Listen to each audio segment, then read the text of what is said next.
అత్తయ్య, పూజ గదిని శుభ్రం చేయడానికా? అవునమ్మా.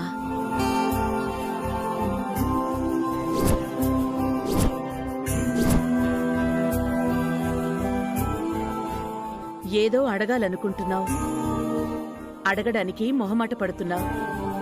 నా దగ్గర ఎందుకు ఇబ్బంది? అడుగమ్మా. పూజ గదిని నేను శుభ్రం చేస్తానత్తయ్య. నువ్వా? నువ్వు పూజ గదిలోకి వెళ్తావా? అవును, మీకెందుకు శ్రమ? నేను తుడుస్తాను. అవి ఇలా ఇవ్వండి. అదెలా కుదురుతుందమ్మా? పూజ గదిని నేనే శుభ్రం చేయాలి. ఎందుకంటే ఆ జాతకము, ఆ అర్హత అన్నీ నాకే ఉన్నాయి. నీకు తెలియందేముంది? తెలుసత్తయ్య. అన్నీ తెలిసి కూడా ఎందుకిలా అడుగుతుందని మీరనుకోవచ్చు. ఈ సందర్భంలో మీ సందేహాన్ని తీర్చే సంఘటనలు నేను గుర్తు చేస్తాను. అవి మీకు సమ్మతం అనిపిస్తే గదిని శుభ్రం చేసే అవకాశం నాకు కల్పించండి. నేను చెప్పేది మీకు అంగీకారం కాకపోతే నాకు ఆ అవకాశం ఇవ్వకండి, సరేనా? ముందు నువ్వు చెప్పు. ఒకనాడు అమ్మవారి పెట్టెను పట్టుకోబోయిన లావణ్య, వసంత వదినలు అమ్మవారి కోపానికి గురయ్యారు. తొలిపంట జాతరకు వెళ్ళినప్పుడు పోయిన ముక్కు పుడకను దొరికించుకున్నాను.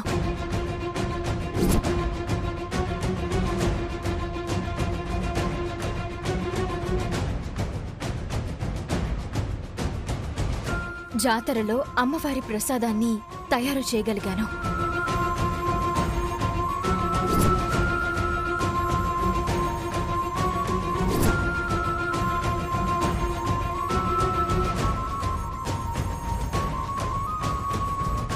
గురువుగారు పెళ్లి ముహూర్తాలు పెట్టిన రోజున నిహారిక గదిలోకి అడుగు పెట్టలేకపోయింది.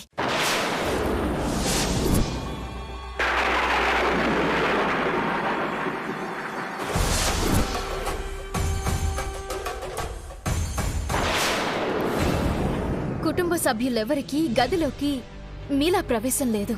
కానీ అమ్మవారు నాకు అవకాశం కలిగించారు. అందుకే నేను అమ్మవారి పెట్టెను బయటికి తీసుకురాగలిగాను.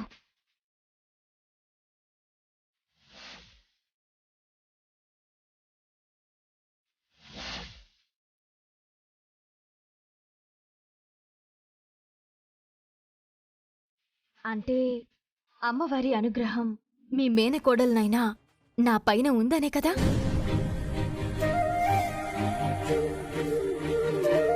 నాది మీలాంటి జాతకం కాకపోయినా సేవ చేసుకునే భాగ్యమైతే అమ్మవారు నాకు కలిగించిందనే కదా అర్థం. మీకు చెప్పేటంత దాన్ని కాదు, ఏదో మేనకోడలనన్న చనువుతో మాట్లాడేస్తున్నాను. నేనన్న దాంట్లో తప్పుంటే క్షమించండి. అత్తయ్య, ఇప్పుడు నాకు అవకాశం ఇచ్చి చూడండి. అమ్మవారు అనుమతి ఇవ్వలేదంటే ఇంకొకసారి మిమ్మల్ని అడగను. అనుమతినిచ్చిందంటే ప్రతిరోజు పూజ గదిని శుభ్రం చేసుకుంటూ మీకు శ్రమని తగ్గిస్తాను. ఏమంటారు? సున్నితంగా అడుగుతూనే సూక్ష్మమైన విషయాలను చక్కగా వివరించావు. నువ్వన్న మాటలన్నీ నిజం. నా మేనకోడలివైనందుకు ఆ అర్హత నువ్వు సంపాదించావని నేననుకుంటున్నాను. నువ్వు నా బంగారానివి. నీలాంటి మంచి మనసున్న దాన్ని నేను కోడల్ని చేసుకోలేకపోయాను. తీసుకో.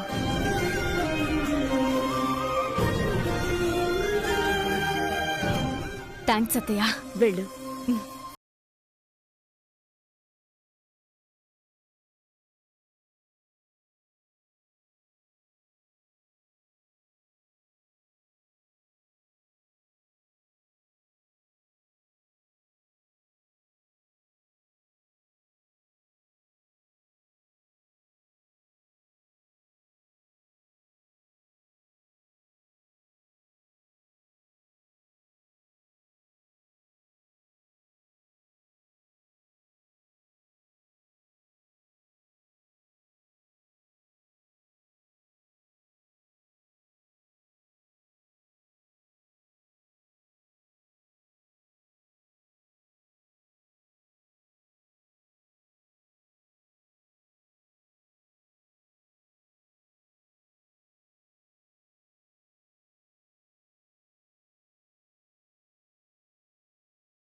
నిన్ను నమ్ముకుని మరో బ్రాంచ్ ఓపెన్ చేయడం అంటే చిన్న విషయం కాదురా. అవును నాన్న. అమ్మా నిహారిక, అందరూ ఒకసారి రండమ్మా.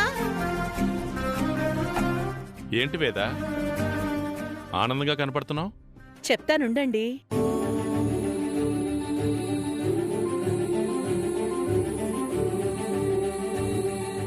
ఏంటత్తయ్యా? అవని చాలా గొప్పదమ్మా. ఏం చేసింది? ఇంతకు ముందు తను మన మనిషి అని తనకి తెలిసినా హద్దుల్లో ఉండేది. ఇప్పుడు కలివిడిగా తిరుగుతుంటే చాలా ముచ్చటగా ఉంది. అదేనా గొప్ప పని? నువ్వాగు. అవని ఏం ఘనకార్యం చేసిందో ఇప్పుడు చెప్తుంది. దేవుడి గది నేనే శుభ్రం చేసుకుంటాను కదా, ఇప్పుడు ఆ పని నేను చేస్తాను అంటూ అవని లోపలికెళ్ళింది.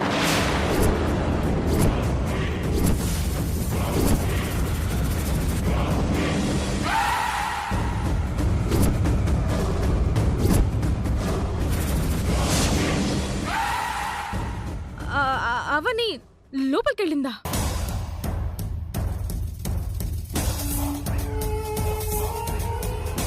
అమ్మా నిహారిక, ఎందుకంత కంగారు పడుతున్నావు?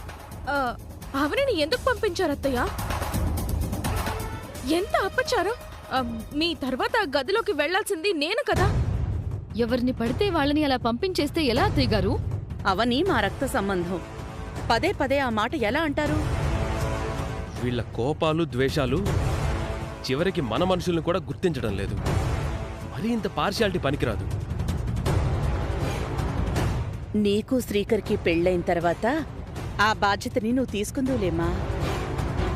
పెళ్లికి ముందు పూజ గదిలో అడుగు పెట్టలేకపోతున్నానని గురువుగారు ముహూర్తాలు పెట్టిన రోజే అర్థమైంది కదా.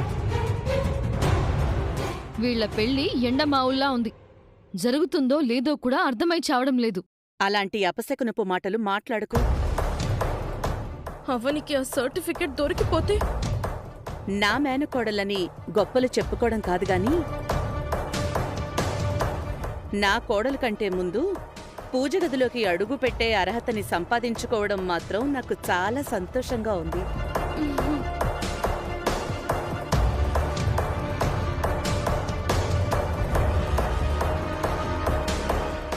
నీ మేనకోడలు ఆల్రెడీ శుభ్రం చేసి బయటికొస్తుంది.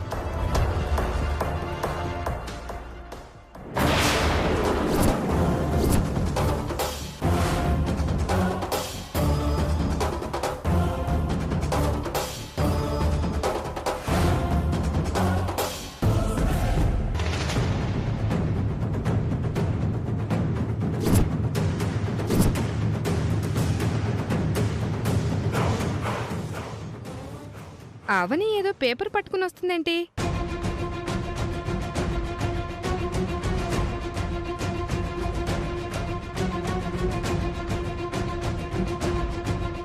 మ్యారేజ్ సర్టిఫికెట్ పట్టుకొని ఇటే వస్తుందంటే పెళ్లి విషయం బయట పెట్టేయాలనుకుంటుందా?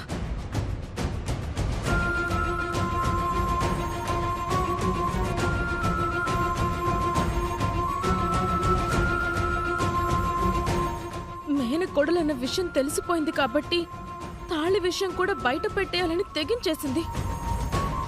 నిహారిక, నీకు సంబంధించిన ముఖ్యమైన పేపర్ ఏదో మిస్ అయిందని ఆ మధ్య అన్నావు కదా, అదేనేమో.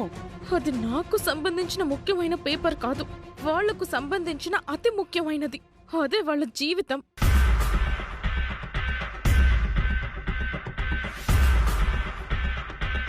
ఏంటవని అది చాలా భద్రంగా పట్టుకొని వచ్చావు? మన జీవితాలకి సంబంధించింది బావా. నేను అనుకున్నంత పని చేస్తుంది. ఇప్పుడు నేనేం చెయ్యాలి? ఇందులో చాలా పెద్ద రహస్యం ఉంది. సరైన సమయంలో బయటపడాల్సిన సందర్భంలో నా చేతికి చిక్కింది. ఏంటమ్మాది? అందులో ఏముందో చెప్పమ్మా. అవని, ఇప్పుడు అలాంటివేం చూపించక్కర్లేదు, వాటి గురించి చెప్పక్కర్లేదు. ఏదైనా ఉంటే మనం తర్వాత పర్సనల్గా మాట్లాడుకుందాం. ఇందాకటి నుంచి నువ్వెందుకు అంతలా కంగారు పడిపోతున్నావు? నీకేం తెలీదు, నువ్వుండు. అవని అదేం అంత ఇంపార్టెంట్ అని నాకు అనిపించడం లేదు. తర్వాత చూసుకుందాంలే, ఇటివ్వు. అవసరమైన విషయాలు దాచిపెట్టుకోకూడదు. ఇలాంటి అవకాశం వచ్చినప్పుడు చెప్పుకోవాలి. అత్తయ్య, ఇది ఏంటంటే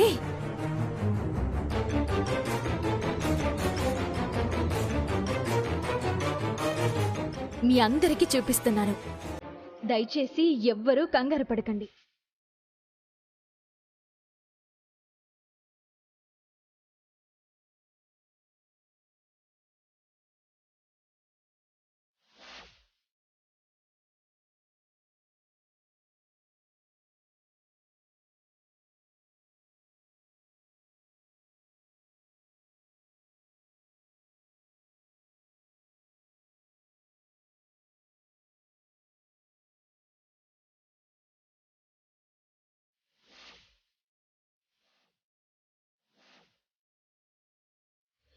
ఏంటది? అత్తయ్య మావయ్యల పెళ్లి లగ్న పత్రిక.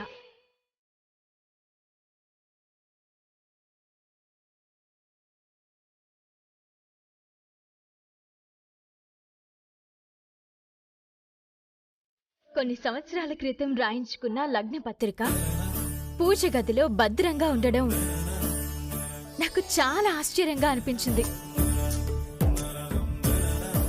ఇందులో ఉన్న తేదీ ప్రకారం రేపే మీ పెళ్లి రోజు కదత్తయ్యా? అవునమ్మా. ఏదో పెద్ద బాంబు పట్టుకొచ్చినట్టు పట్టుకొచ్చావు, తుస్సుమనిపించావు. రహస్యం రహస్యం అంటే ఇంకేంటో నన్ను అనుకున్నాను. మనిద్దరికీ సంబంధించిన ముఖ్యమైంది బావా అని శ్రీకర్తో అంటే నేను కూడా ఏదేదో ఊహించుకున్నాను. బావా, ఏంటవని? నేను మేనకోడలిగా అడుగుపెట్టిన సందర్భంలో అత్తయ్య వాళ్ళ పెళ్లి రోజు గురించి తెలిసింది కాబట్టి రేపు పెళ్లి రోజు సెలబ్రేషన్స్ ని గ్రాండ్ గా చేద్దాం. సరే అవని, నువ్వన్నట్టే చేద్దాం. మీరేమంటారు అత్తయ్య? మావయ్య, మీరేమంటారు? మేం కాదని అంటే నువ్వు ఊరుకుంటావా?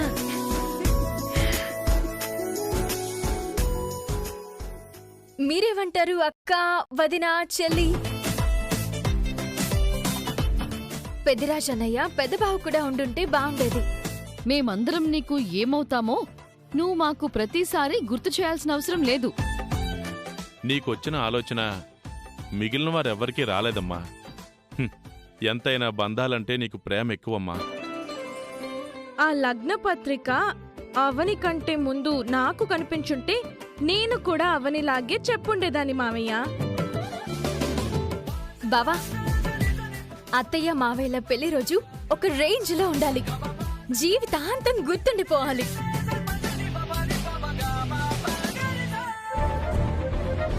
సరేనా? సరే అవని. చెప్పావు కదా, చేస్తారులే. చెయ్యి పట్టుకున్నందుకే తట్టుకోలేకపోతున్నా. తాళి కట్టాడన్న విషయం తెలిస్తే గుండాగిపోతుందేమో. మ్యారేజ్ సర్టిఫికేట్ అవనికి కూడా దొరకలేదంటే అంత రహస్యంగా ఎక్కడ ఇరుక్కున్నట్టు? మా పెళ్ళైన ఇన్ని సంవత్సరాలకి మా మేనకోడలు మా పెళ్లి రోజు జరిపిస్తోందని అందరితో గొప్పగా చెప్పుకుంటామమ్మా.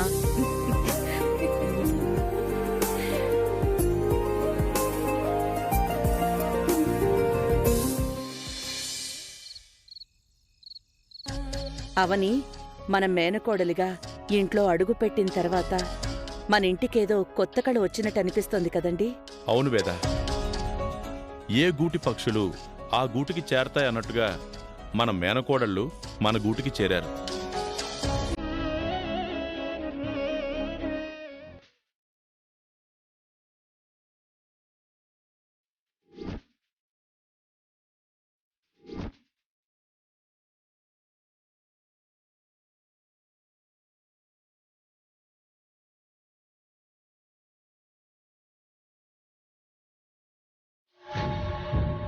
అవని అందరి గురించి ఆలోచించే మనిషి. ఈర్ష్యతో వసంత వాళ్ళు ఏమన్నా అంటే మనం ఊరుకోకూడదు వేదా. అలా ఎలా ఊరుకుంటామండి?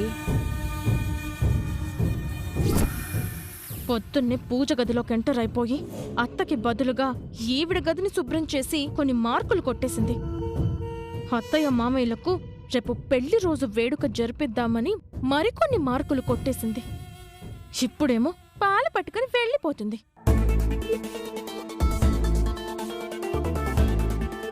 మంచిని మంచని చెప్తాం, చెడుని చెడని చెప్తాం. అంతా మన పిల్లలే కదా. లోపలికి రావచ్చు అత్తయ్య. రామ్మా. తీసుకోండి. నీకెందుకమ్మా ఇలాంటి పనులు? మా అమ్మా నాన్నల తర్వాత మీరంతటి వారు. మీకు సేవ చేసుకోవడం నా భాగ్యంగా ఫీల్ అవుతాను.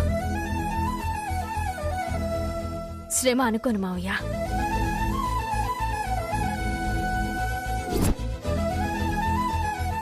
నేను ఈ మాట అనకూడదు కానీ సందర్భం వచ్చింది కాబట్టి అంటున్నాను. మీరు నాకు శ్రీకర్ బావకి పెళ్లి చేయాలి అనుకున్నారు. నా గురించి తెలియకముందే శ్రీకర్ బావ నన్ను ప్రేమించాడు.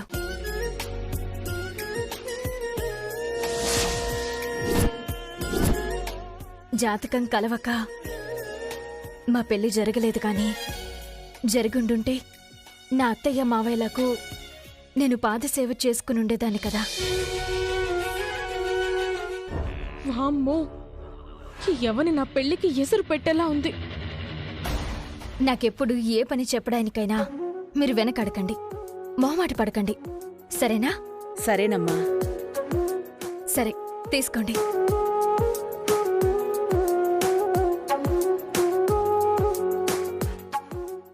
పర్ఫార్మెన్స్ చేసింది చాలు, ఇంక బయటికి తగలడు.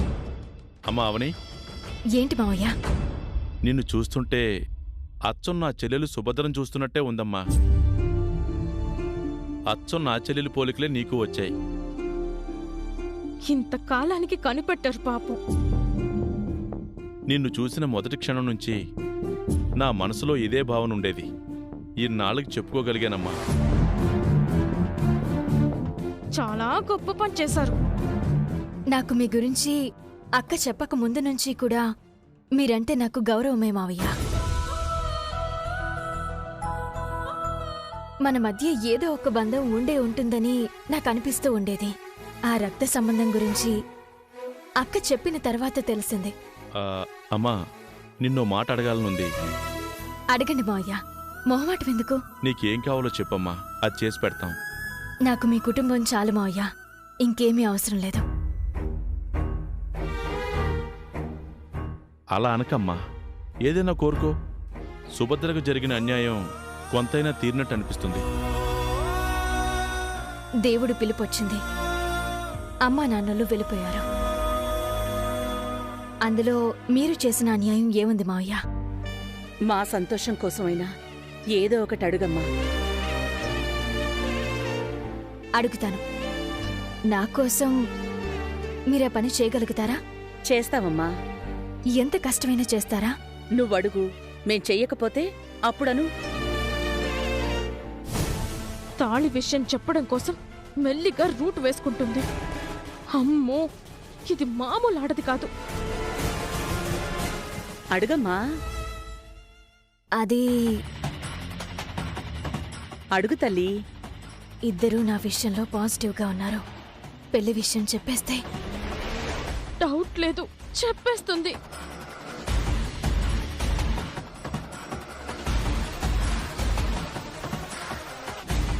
అడుగు తల్లి. అదేంటంటే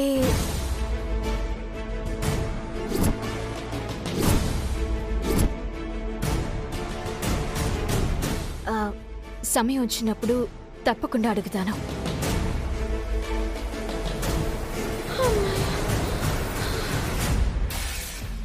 నేను అడిగినప్పుడు మాత్రం కాదనరనే అనుకుంటున్నాను. తర్వాత దేవుడి దయ. అదేదో ఇప్పుడే అడగొచ్చు కదమ్మా. ఇప్పుడు అడగదు, ముందు నుంచి మెంటల్గా ప్రిపేర్ చేసి పెడుతుంది. కొన్ని విషయాలు సరైన సమయంలో సరైన గడియల్లో అడగాలి. అప్పుడు ఖచ్చితంగా అడుగుతాను. నువ్వు ఎప్పుడు ఏదడిగినా కూడా నీకు న్యాయం జరిగేలా చేస్తాం.